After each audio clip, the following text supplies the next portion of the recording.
TV show sequels aren't always meant to be, and at times they take down the whole show with them. Here are the most hyped Netflix shows that fell victim to their own sequels. Riverdale. You might have seen some memes of the cringy dialogue in Riverdale, but to everyone's surprise, the first season of the show was genuinely good, and most people liked it a lot. But from that point onwards, the show started going downhill. The first season was all about finding the person who attacked the brother of Blossom. However, as the show progressed, the story started getting more complicated. The dialogue of the show didn't give it a chance to bounce back either, because they were so cringy and problematic. The show was still popular among the masses even during season 2 and 3 because of the Bughead and Shoney duos. They were solid couples with a very strong fan base, but it soon became clear that the writers weren't doing a very good job with their story or their dialogue. Riverdale was such a hyped up show that everyone started watching it, but most people left it in between. Plus, in season 3, so many things happened that we literally forgot to keep track. Archie was attacked by a bear, for real. He escaped from a detention center. A cult emerged. The Gargoyle King entered the premises, and Hiram got into substance abuse. Whew, all of this happened in the 3rd season, so you can only imagine how complex the plot would be. This was the time when Riverdale memes and roast videos were getting millions of views. But bad press is still press, so the show was in the news and headlines, which resulted in its popularity, but the storyline continued to go downhill in upcoming seasons. Even the musical episodes couldn't save the show because of how bad the choreography was. It just felt very unnatural, and experts in the industry think that Riverdale was very confused with its tone and targeted audience. Elite. Elite started off as a perfect crime thriller, but as the show progressed, things started feeling a little unrealistic and highly predictable. A lot of people criticized the finale of season 2 and even called it borderline torture. The makers had a pretty solid formula, and they didn't try to change it, so after 2 seasons, you could feel like things were getting a little too repetitive. There were some out-of-taste choices that completely threw the viewers off, one of which was the romance of Carla and Samuel. We know that some people ship the duo, but their romance just seems out of place in the whole story. Moreover, the show ended up becoming a dark melodrama in season 2, while there were a lot of light-hearted and genuinely romantic moments in season 1. The upcoming seasons of the show also failed to gain the same popularity as season 1 because the main cast eventually drifted off, and the show was constantly revolving around the same plot: how to get away with murder. The show had one of the most thrilling first seasons that hooked the audiences till the very end. It also set the bar very high for the sequels to come, and that's why the 2nd, 3rd, and 4th seasons of the show failed to impress the viewers. Even though season 2 wasn't that bad, it still didn't match the class of season 1. In fact, at one point, the courtroom scenes started becoming too boring for you because you could hardly understand them. In the 3rd and 4th seasons, the story gets a little too complicated and you can't really relate with all the people losing their lives. It's just that the thrill feels a bit stretched, but the charm of Annalise Keating, played by Viola Davis, mwah, chef's kiss. 13 Reasons Why. 13 Reasons Why Season 1 was the best of them all because it never really drifted apart from its central conflict. The plot revolved mainly around Hannah Baker, and there wasn't a lot of conversation that helped us feel the thrilling tone of the show. It was also very easy to keep track of what was going on in the first season because the main leads were Hannah and Clay. However, in the upcoming season, things started to get a little messy. Those who read the book from Jay Asher easily understood the characters and plot, but those who never heard about the novel had a very hard time in tracking the story.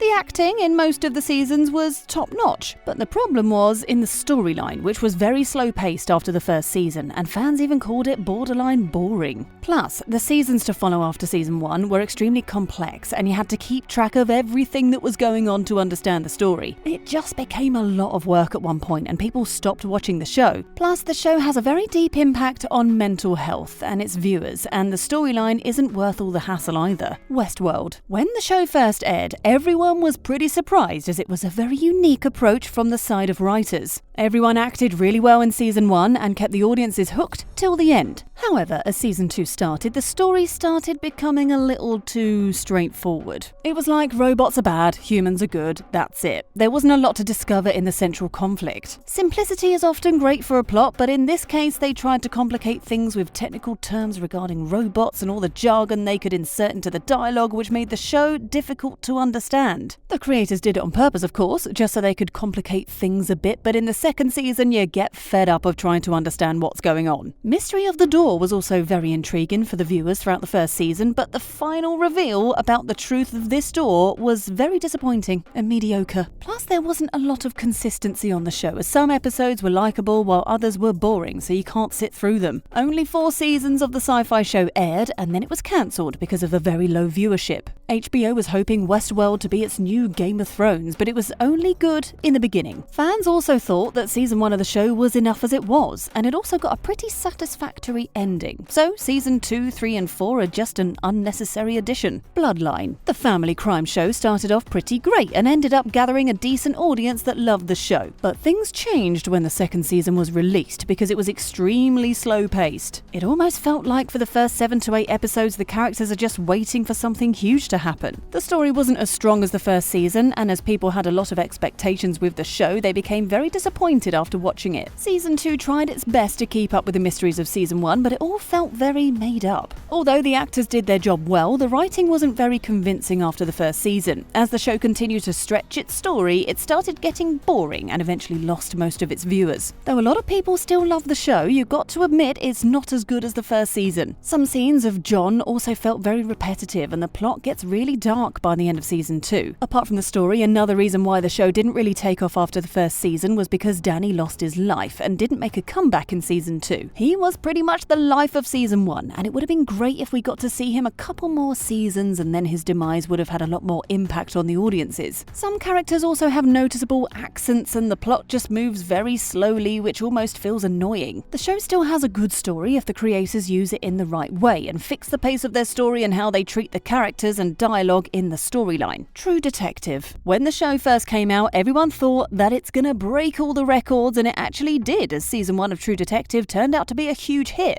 Although things soon changed as the creators released season 2. People weren't completely on board with it, and the second season received a lot of negative reviews from the critics. First of all, the casting of the show wasn't very impressive, and the new additions failed to fit into the characters. A lot of people give credit to the first season's success to Kerry Joji Fukunaga, who directed most of the episodes with Pizzolatto. But Pizzolatto reportedly became too controlling, and Kerry never came back for a second season. As Pizzolatto was also a novelist in the past, he directed the show in his own way from season 2. Because of this, the storyline became a lot more dense, complicated, and it felt like a lot was happening with the characters in a short scene. The dialogue of Frank, the crime boss, also felt very cringy, and they might have sounded good in a novel, but they were very out of taste on the show. Vaughn playing Frank seems very out of place, and it feels like he's not cast in the right role in season 2. Although he has acted as a villain in the past, this time it just didn't feel natural. The show also left its gothic theme in season 2 and felt like a regular crime thriller show. The director reportedly wanted to make the second season unique and ended up going in a completely opposite direction. All the things that made the first season such a huge success are absent from season 2, and it makes it mediocre and very predictable. The third season was still an improvement to the second, however, it didn't match the level of season 1. So which one of your favourite shows turned out bad after the first season? Tell us in the comments, take care, and thanks for watching.